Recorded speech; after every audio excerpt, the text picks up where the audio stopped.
Everyone, this is Arshi and welcome back to my channel. आज इस video में हम सीखने जा रहे हैं पार्ट्स ऑफ स्पीच के थर्ड पार्ट को, दैट इज़ वर्ब्स। आज हम वर्ब्स को सीखेंगे। इससे पहले हमने पार्ट्स ऑफ स्पीच के फर्स्ट पार्ट नाउन को सीखा था, उसके 8 टाइप्स मैंने आपको सिखाए थे, और फिर उसके बाद हमने पार्ट सेकंड सीखा था जो कि था प्रोनाउन। आई होप आपको वीडियोस पसंद आई होंगी। अगर आपने मेरी प्रीवियस वीडियोस नहीं देखी हैं तो प्लीज़ जाकर देखें, क्योंकि मैं बहुत ही इजी वे में आपको ग्रामेटिकल टॉपिक्स समझाने की कोशिश कर रही हूँ थ्रू अ नोटबुक। तो प्लीज़ उन्हें देखें और मुझे फीडबैक दें कि आपको मेरी वीडियोस कैसी लगती हैं। Now let's begin. गाइज, हम आज पढ़ेंगे वर्ब्स के बारे में। वर्ब्स एक बहुत ही इम्पोर्टेंट टॉपिक है और हमें पता होना चाहिए कि वर्ब्स क्या होते हैं इंग्लिश के अंदर। वर्ब्स को हम हिंदी में क्रिया कहते हैं। क्रिया मतलब कोई भी काम करना। किसी भी सेंटेंस के अंदर वर्ब एक बहुत ही इम्पोर्टेंट रोल प्ले करता है। वर्ब के बिना कोई भी सेंटेंस बनाया नहीं जा सकता, और एक ही अकेली वर्ब एक सेंटेंस को कंप्लीट भी कर सकती है। यस, मैंने कहा कि वर्ब के बिना कोई भी सेंटेंस इनकम्प्लीट है। कोई भी सेंटेंस एक वर्ब के बिना नहीं बनाया जा सकता, और एक अकेली वर्ब भी एक सेंटेंस को कंप्लीट कर सकती है। यानी कि अगर मैंने कहा गो, तो गो एक वर्ब है, इसकी सेकेंड फॉर्म होती है वेंट और थर्ड फॉर्म होती है गॉन। लेकिन इस अकेले वर्ब गो ने पूरे सेंटेंस को कंप्लीट कर दिया। हम किसी को कहते हैं गो, जाओ। यहाँ ना हमने किसी सब्जेक्ट को ऐड किया, ना कोई ऑब्जेक्ट है, ना कोई हेल्पिंग वर्ब है। ये एक मेन वर्ब है गो, और इस एक वर्ब ने पूरे सेंटेंस को कंप्लीट कर दिया। तो this is how a verb plays a role in a sentence. अब हम इसके डेफिनेशन को समझते हैं। A verb is a word that indicates a physical action, a mental action और अ स्टेट ऑफ बीइंग। यानी कि वर्ब एक ऐसा वर्ड है, एक ऐसा शब्द है जो कि हमारे फिजिकल एक्शन को इंडिकेट करता है। फिजिकल एक्शन मतलब आप अपने बॉडी पार्ट्स के थ्रू, अपने हाथ या पैरों के थ्रू कोई काम करो तो वो आपका फिजिकल एक्शन हुआ।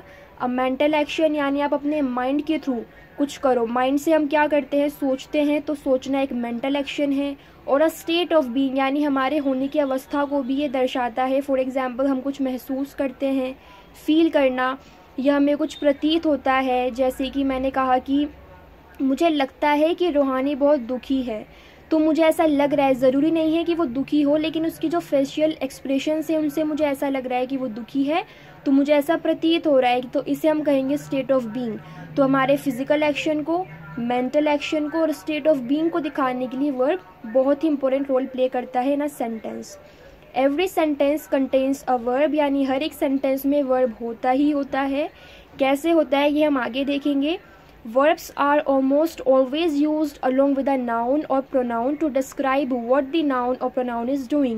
यानी कि हमेशा लगभग हर एक सेंटेंस के अंदर नाउन या प्रोनाउन के साथ वर्ब यूज़ होता है। मैंने कहा नाउन या प्रोनाउन।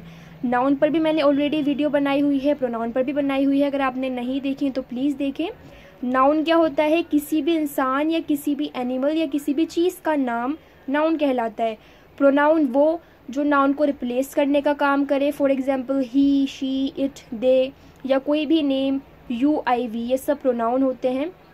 तो सेंटेंस में नाउन भी होता है, और समटाइम्स बिना नाउन के प्रोनाउन से भी सेंटेंसेस बनाए जाते हैं। जैसे मैंने कहा राम गोज़ टू स्कूल, तो इस सेंटेंस में राम एक नाउन है, क्योंकि ये एक इंसान का नाम है, किसी का नाम है। बट हम इसे ऐसे भी बोल सकते हैं ही गोज़ टू स्कूल, तो यहाँ पर मैंने राम ना कह के ही लिया, तो ही एक प्रोनाउन है।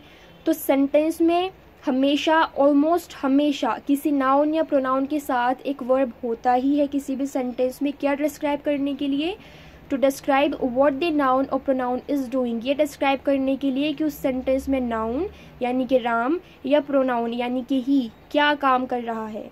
जैसे कि राम गोज़ टू स्कूल, तो यहाँ पर राम नाउन है, वो क्या काम कर रहा है, वो स्कूल जाने का काम कर रहा है। वो एक सब्जेक्ट की तरह यहाँ पर यूज़ हो रहा है। सब्जेक्ट वो होता है जो किसी काम को करता है, तो राम यहाँ पर नाउन है, सब्जेक्ट है, वो क्या काम कर रहा है, स्कूल जाने का। इन सेम वे अगर मैं प्रोनाउन से सेंटेंस को बनाऊँ, ही गोज़ टू स्कूल, तो यहाँ पर ही एक प्रोनाउन है, वो क्या काम कर रहा है, स्कूल जाने का। तो नाउन या प्रोनाउन किसी भी सेंटेंस में क्या काम कर रहा है, इस चीज़ को दिखाने के लिए वर्ब का यूज़ होता है in a sentence. Now there are mainly 2 types of verbs in English. 2 तरह की वर्ब्स हमें पढ़ने को मिलती हैं। Number 1 is helping verb and number 2 is main verb. Helping verb इसके नाम से हमें पता चल रहा है जो हमें हेल्प कर रही है। मेन वर्ब जिसके बिना सेंटेंस इनकम्प्लीट है। फॉर एग्जाम्पल गो, मैंने आपको पहले एग्जाम्पल दिया था स्टार्टिंग में, तो गो एक मेन वर्ब है और इस मेन वर्ब ने एक सेंटेंस को कंप्लीट कर दिया। हेल्पिंग वर्ब्स ज़रूरी नहीं है किसी सेंटेंस में हो, बट मेन वर्ब हमेशा हमेशा और हमेशा सेंटेंस में होगी। चाहे आप किसी से भी पूछो, यूट्यूब पर किसी भी वीडियो को देखो, या आप कितने ही बड़े से बड़े इंग्लिश ट्रेनर से पूछो, मेन वर्ब हमेशा सेंटेंस में होगी, उसके बिना सेंटेंस इनकम्प्लीट होता है। अब हेल्पिंग वर्ब्स कौन कौन सी है, मेन वर्ब्स कौन कौन सी हैं। हेल्पिंग वर्ब्स के अंदर हम पढ़ते हैं is, am are, was, were, do, did, does etcetera को, ये हम टेंसेस में पढ़ते हैं। इसके अलावा हम मॉडल वर्ब्स के अंदर can, could, should, would, may, must, might इनको पढ़ते हैं। ये हेल्पिंग वर्ब्स हैं हमारी। मेन वर्ब के अंदर हम पढ़ते हैं go, walk, drink, eat, feel, do, come, become etcetera. ये जितनी भी ये मैंने नाम लिए हैं गो, वॉक, ये सब मेन वर्ब्स हैं जो किसी सेंटेंस में किसी काम को दिखाते हैं। जैसे कि जाना, गो, ये एक मेन वर्ब है, ये जाने को दिखा रहा है कि हम कोई काम कर रहे हैं जाने का, ये हमारे फिजिकल एक्शन को इंडिकेट कर रहा है। एग्जाम्पल से हम समझते हैं, यहाँ पर जो एग्जाम्पल्स हैं, ए वाले जो एग्जाम्पल्स हैं वो है हेल्पिंग वर्ब के, और बी वाले जो एग्जाम्पल हैं वो है मेन वर्ब के। Rakesh is a good person, यानी राकेश एक अच्छा इंसान है। यहाँ पर इज़ जो वर्ड है ये एक हेल्पिंग वर्ब है। हेल्पिंग वर्ब किसी भी सेंटेंस में हमें दो चीज़ें बताती है। पहली चीज़ तो बताएगी पर्सन को कि फर्स्ट पर्सन की बात की जा रही है, सेकंड पर्सन की बात की जा रही है, या फिर थर्ड पर्सन की।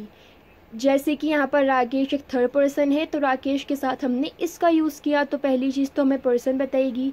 सेकंड चीज़ हमें ये टाइम बताएगी कि सेंटेंस पास्ट में है, प्रेजेंट में है या फ्यूचर में है। तो ये सेंटेंस प्रेजेंट के अंदर है कि राकेश एक अच्छा इंसान है, राकेश एग्जिस्ट करता है, अब भी हमारे सामने है, हम उसे देख सकते हैं, तो वो एक बेसिकली वो एग्जिस्टेंस में है। तो यहाँ पर ये प्रेजेंट को इंडिकेट कर रहा है इज़। तो ये दो चीज़ें बताएगा हेल्पिंग वर्ब। पहली चीज़ पर्सन, किस पर्सन की बात की जा रही है, फर्स्ट पर्सन, सेकेंड या थर्ड पर्सन। दूसरी चीज़ time.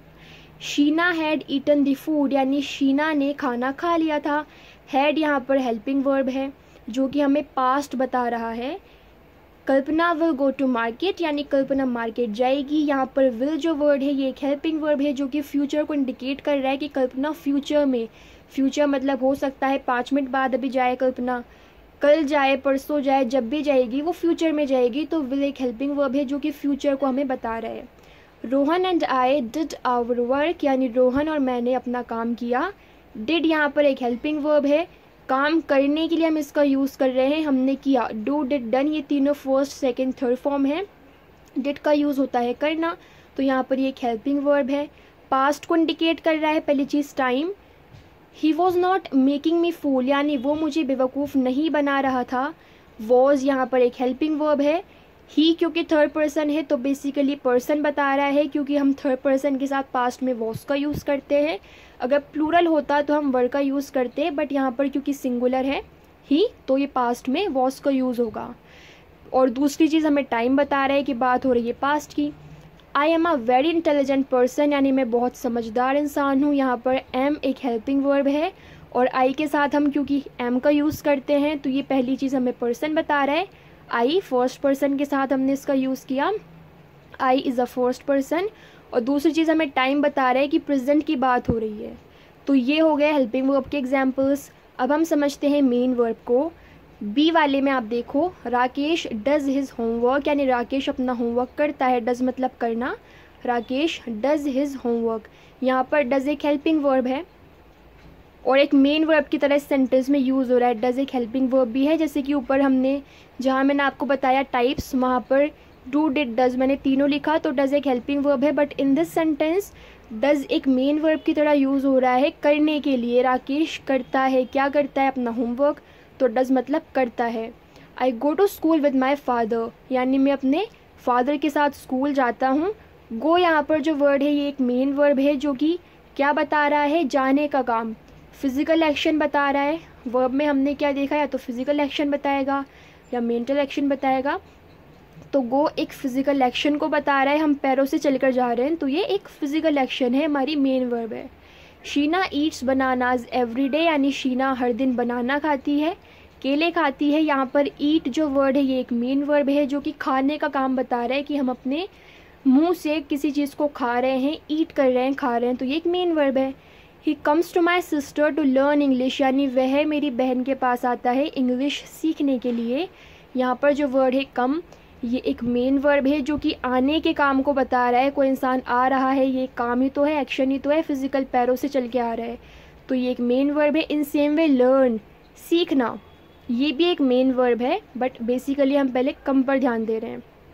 Kalpana wants a laptop, कल्पना को एक लैपटॉप चाहिए, वो एक लैपटॉप चाहती है। यहाँ पर वॉन्ट जो वर्ड है ये एक मेन वर्ब है जो कि हमें बता रहा है कि हमें क्या चीज़ चाहिए।